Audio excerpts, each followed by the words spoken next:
शुक्रवार की शाम एक कविता के नाम। आज जिस कविता को लेकर के मैं आपके सामने आया हूँ वो कवि श्री हरिवंश राय बच्चन ने लिखी कि क्या करूँ संवेदना लेकर तुम्हारी, क्या करूँ। हम लोग बहुत नॉर्मली कह देते हैं कि कोई आदमी अगर दुखी है या किसी के यहाँ कोई नुकसान हो गया तो हम लोग बोलते हैं मैं तुम्हारे दुख में दुखी हूँ। और बहुत सारे लोग उसमें वो दुखी नहीं होते, वो हेल्प करने के लिए आगे नहीं आते। बहुत सारे लोग इस मेंटालिटी के होते हैं कि चलो साला उसको नुकसान हो गया, वो दुखी है, तो उसमें वो प्लेज़र ढूंढते हैं, सैडिस्टिक प्लेज़र। उसको लेकर के एक छोटी सी कविता श्री हरिवंश राय बच्चन ने लिखी। मैंने कभी नहीं सोचा था कि इस सब्जेक्ट पे, इस टॉपिक पे भी एक कविता लिखी जा सकती है। कितनी सुंदर कविता है, बहुत छोटी सी, मैं आपके लिए पढ़ता हूँ, आप रिसीव कीजिए। कि क्या करूँ संवेदना लेकर तुम्हारी, क्या करूं, क्या करूं संवेदना लेकर तुम्हारी, क्या करूं। मैं दुखी जब जब हुआ संवेदना तुमने दिखाई, मैं दुखी जब जब हुआ संवेदना तुमने दिखाई। मैं कृतज्ञ हुआ हमेशा रीत दोनों ने निभाई। तुमने संवेदना दिखाई, मैं कृतज्ञ हो गया कि भाई हाँ मैं धन्य हुआ, तुमने संवेदना दिखा दी। फिर से पढ़ता हूं कि मैं दुखी जब जब हुआ संवेदना तुमने दिखाई, मैं कृतज्ञ हुआ हमेशा रीत दोनों ने निभाई। किंतु इस आभार का अब हो चुका है बोझ भारी, क्या करूं संवेदना लेकर तुम्हारी, क्या करूं। कटाक्ष लिखते हैं, व्यंग्य लिखते हैं वो कि किंतु इस आभार का अब हो चुका है बोझ भारी। ये जो तुम्हारा आभार है, संवेदना जो मुझे देते हो, इसका बोझ अब मेरे ऊपर भारी हो गया है। मत दो ये संवेदना, क्या करेंगे हम ये संवेदना लेकर।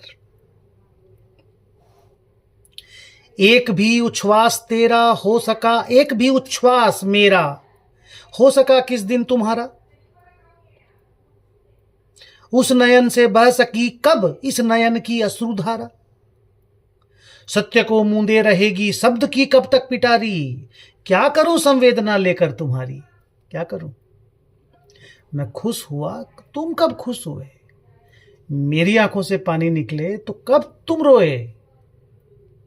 सिर्फ मतलब झूठ को ढक करके, अच्छे अच्छे शब्द बोल करके कब तक चलेगा। हमको नहीं चाहिए ये सब, माफ करो सर। हार्ड हिटिंग है पर जबरदस्त कविता है। मैं फिर से पढ़ता हूं कि एक भी उच्छ्वास मेरा हो सका किस दिन तुम्हारा।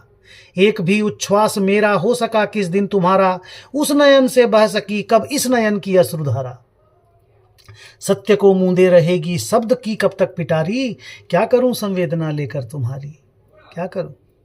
अगला पैरा है कि कौन है जो दूसरे को दुख अपना दे सकेगा, कौन है जो दूसरे से दुख उसका ले सकेगा। क्यों हमारे बीच धोखे का रहे व्यापार जारी। क्या करूं संवेदना लेकर तुम्हारी। न मेरा दुख मैं दूसरों को दे सकूंगा, न कोई दूसरा मेरा दुख ले सकेगा। तो इस तरह का धोखे का व्यापार क्यों जारी रहे कि तुम्हारे दुख में दुखी हूं। छोड़ ना भाई। आखिरी लाइन कि क्यों न हम ले मान हम हैं चल रहे ऐसी डगर पर। हर पथिक जिस पर अकेला दुख नहीं बंटते परस्पर। दूसरों की वेदना में वेदना जो है दिखाता, वेदना से मुक्ति का निज हर्ष वह केवल छिपाता। तुम दुखी हो तो सुखी मैं, विश्व का अभिशाप भारी। क्या करूं संवेदना लेकर तुम्हारी। देखिए ये कितनी हार्ड हिटिंग बात लिखा है कवि ने, लिखी है कवि ने कि तुम दुखी हो तो सुखी मैं, विश्व का अभिशाप भारी। विश्व ऐसा ही है, जलन की भावना है लोगों में, जिसे दूर करना है हम लोगों को। फिर से मैं पढ़ता हूं कि क्यों न हम ले मान हम हैं चल रहे ऐसी डगर पर। हर पथिक जिस पर अकेला दुख नहीं बंटते परस्पर। दूसरों की वेदना में वेदना जो है दिखाता, वेदना से मुक्ति का निज हर्ष केवल वह छिपाता। तुम दुखी हो तो सुखी मैं, विश्व का अभिशाप भारी। क्या करूं संवेदना लेकर तुम्हारी, क्या करूं। तो सर इतनी अच्छी अच्छी कविताएं हिंदी के कवियों ने लिखी। मेरा छोटा सा ये प्रयास, मेरी छोटी सी एक कोशिश आप तक पहुंचाऊं इन कविताओं को। आप दूसरों को शेयर करें, अगर हो सके मेरे चैनल को सब्सक्राइब करें, दूसरों को भी कहें। और ना आप कमेंट में भी लिखें कि आपको कैसी लगी ये कविता। और आपको अगर कोई कविता सुननी है मैं उसे रिसाइट करूंगा। आप उस कमेंट में लिखिए सुदर्शन जी ये कविता आप रिसाइट करो, हमें सुनने का मन है। मैं ज़रूर कोशिश करूंगा ढूंढ करके वो कविता रिसाइट करूंगा। चलिए आपका वीकेंड अच्छे से गुजरे। Bye bye, take care, wish you all the best. Thank you.